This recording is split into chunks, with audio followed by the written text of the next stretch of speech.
Did you ever visualize a scenario back in the late 70s that we'd be in an era of AI sometime in the future?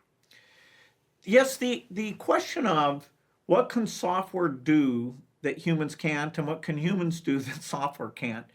Anybody who works on this stuff, even before I'm born, Alan Turing raises the Yeah. question of will computers Yeah. be able to fool humans by talking in a very deep way?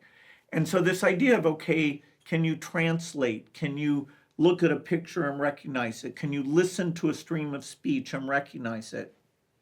There were lots of people working on that, but the progress was embarrassingly slow until about 12 years ago, when this neural net technique Yeah. that had sort of been toiling in obscurity, but when the scale of computation allowed people like Hinton and others Yeah. to bring this, then we start to make more progress than was expected. And then now we still don't have reading and writing, Yeah. but then these large language models that, when I finally see, it's only about 3 years ago still, when I finally see GPT-4, Yeah. I'm just blown away because I've been thinking, hey, it's still going to take a while.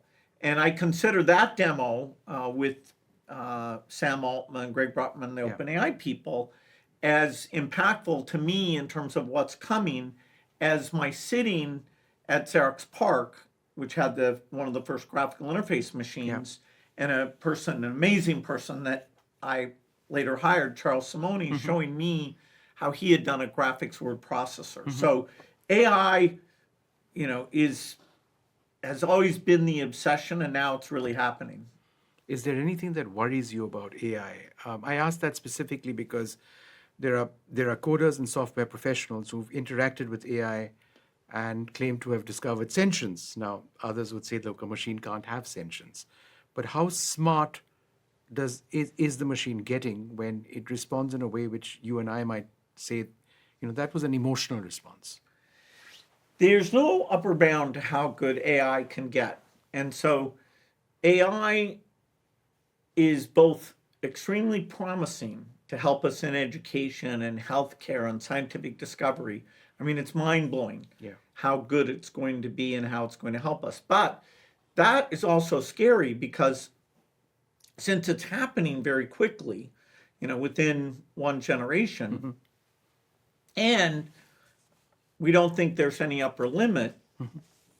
Now, people look at it today and say, yes, some of the things it does are very clever, but isn't it still sometimes also very stupid? And that's right, it is. We haven't solved some of the error making, and that's what the big focus is on now. Even, very recently, OpenAI with an approach called O3 is starting to get rid of some of that. Will we solve all that error stuff in the next year? Will that take 5 years? I don't know, but it'll get solved. And so, yes, I am concerned that AI, even though it lets us do so much more, we're going to have to take and shape it in a positive way. Make sure that criminals aren't using it, or make sure it doesn't get used in weapons in a way that triggers wars. This is a tricky piece of technology, even though there's no stopping it.